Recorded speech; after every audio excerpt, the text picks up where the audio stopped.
नमस्कार, प्रणाम सभी को। मैं प्रवीण आज हलकट म्यूजिक रिकॉर्डिंग स्टूडियो में एक बहुत ही उभरता हुआ कलाकार जो कि मेरे स्टूडियो में आए हैं और उनसे रूबरू कराऊंगा। उससे पहले मैं उनकी कुछ तारीफ कर देता हूँ। बहुत ही सुंदर गाते हैं वो और बहुत ही मार्केट में उनका सुपर डुपर हिट बहुत सारे गाने हैं और बहुत ही अच्छा उनका गाने का रिस्पांस रहता है मार्केट में। और आपको उनका नाम क्या बताएं, आपको सामने रूबरू कराऊंगा और उन्हीं की जुबानी सुनाएंगे आप लोगों को कि वो कैसे इस लेवल तक पहुंचे हैं और क्या क्या संघर्ष किया इस लाइन में, और उनसे बहुत सारी जानकारी प्राप्त करना चाहेंगे, आप लोग को सामने पेश करना चाहेंगे उनको। सिंगर प्रेम दिलदार को आप लोग जानते होंगे, सिंगर प्रेम दिलदार जी से आपको रूबरू कराऊंगा। नमस्कार, प्रणाम। हम सिंगर प्रेम दिलदार जे भी हलकट म्यूजिक रिकॉर्डिंग स्टूडियो से देख रहा बानी, सभी के प्रेम दिलदार की तरफ से बहुत बहुत धन्यवाद। हम पूछ रहे बानी भैया और पब्लिक पूछ रहा आपसे कि ई लाइन कब स्टार्ट करनी और कैसे स्टार्ट भइल लाइन, जो कि अपना ये सिंगिंग लाइन पसंद करनी और काफी पब्लिक में रिस्पांस अपन रहल आपका। और आज मेरे स्टूडियो रिकॉर्डिंग स्टूडियो में आए हैं तो अपना लाइफ के बारे में, मेरे स्टूडियो के बारे में आप अपना विचार शेयर करेंगे।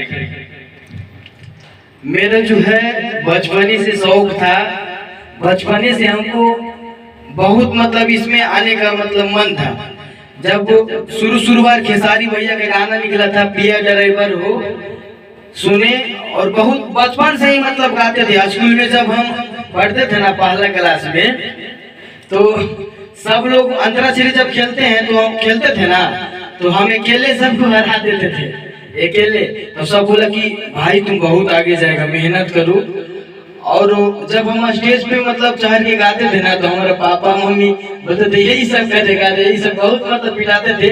लेकिन अभी मतलब माता पिता का बहुत सपोर्ट है और एक हमारे रंजन भैया हैं, वो भी हमको बहुत सपोर्ट करते हैं जी। हाँ, तो ये आज मेरा हलकट म्यूजिक रिकॉर्डिंग से आपका एक गाना रिकॉर्ड हुआ है, बहुत ही सुंदर है। और एक गाना नहीं, ये तीसरा गाना है। और मैं ऐसा विचार हुआ पब्लिक को और हमें भी लगा कि आपसे कुछ विचार शेयर करें और अपना और आपसे कुछ आपका विचार लें और पब्लिक के सामने रखें, जो कि आप कैसे इस लाइन में इतना नाम कमा रहे हैं चैनल से और अपना गाने से। और आज मेरा स्टूडियो में आए, बहुत खुशी की बात है, आज मेरे स्टूडियो में आए हैं और एक गाना रिकॉर्डिंग हुआ है। और मेरे स्टूडियो के बारे में कुछ बताइएगा। बहुत ही अच्छा स्टूडियो है हलकट म्यूजिक रिकॉर्डिंग स्टूडियो नवादा। काहे कि यहाँ पे बहुत ही अच्छा से सिंगर को गवाया जाता है, बहुत ही मेहनत किया जाता है सिंगर के पीछे। बहुत सारा स्टूडियो नवादा में है लेकिन नाम नहीं लेना चाहेंगे। वो सब स्टूडियो क्या करता है कि सिंगर के पीछे मेहनत नहीं करते हैं, है ना। देखते हैं कि अच्छा नहीं गा रहा है तो जैसे तैसे गवा करके निकाल देते हैं, है ना। लेकिन हम यही कहना चाहेंगे कोई भी स्टूडियो वाला से कि हर एक सिंगर के पीछे मेहनत करें, है ना। काहे कि सिंगर लोग भरोसा के साथ मतलब आपसे जुड़ते हैं, है ना, कि मतलब हम आगे बढ़ेंगे, है ना। इसलिए मतलब सोच समझ के आते हैं। मतलब आप लोग जो मेहनत नहीं करते, बहुत लोग ऐसा होते हैं, है ना। सब नाम नहीं लेना चाहेंगे उन लोग पे, है ना। बहुत ही अच्छा मतलब हलकट म्यूजिक रिकॉर्डिंग स्टूडियो नवादा में है। आप लोग आइए एक बार जरूर और रिकॉर्डिंग करिए, बहुत ही अच्छा से सजाया जाता है यहाँ पे। हम 3 दिन से यहाँ आए हुए हैं, अभी लगातार रिकॉर्डिंग चल रहा है।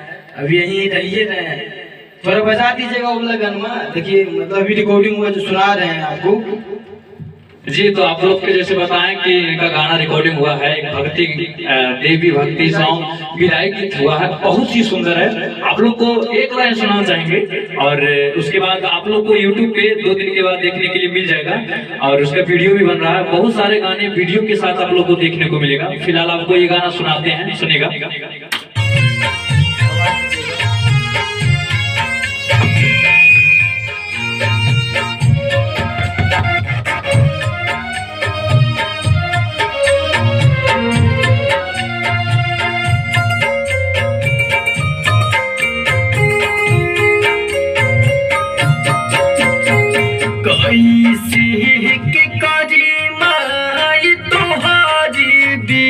माई गिरता बे अखियाँ से लोर ए माई गिरता बे अखियाँ से लोर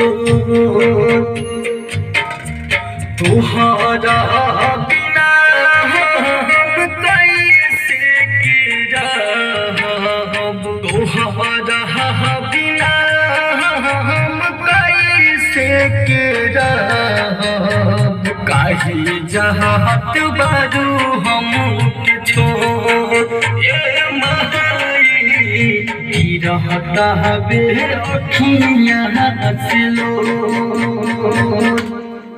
जी धन्यवाद। आप हेलो हेलो जी, आप सभी का धन्यवाद। और कमेंट में बताइएगा जरूर कैसा लगा ये गाना, और YouTube पे बहुत जल्द आप लोगों को देखने को मिल जाएगा। और अच्छा लगा हो गाना और ये मेरा वीडियो आप लोगों को पसंद आया हो तो लाइक कर दें, और मेरे चैनल हलकट फिल्म्स को सब्सक्राइब कर दें। और एक बार आप लोग से रिक्वेस्ट करना चाहूंगा हाथ जोड़कर, ये हलकट म्यूजिक रिकॉर्डिंग स्टूडियो नवादा में जरूर आए। और नवादा में एड्रेस हमारे रेलवे स्टेशन मिर्जापुर नेहरू चक रोड में पवन मैरिज हॉल के पास है नवादा में। जरूर आए एक बार। नमस्कार, प्रणाम, बाय।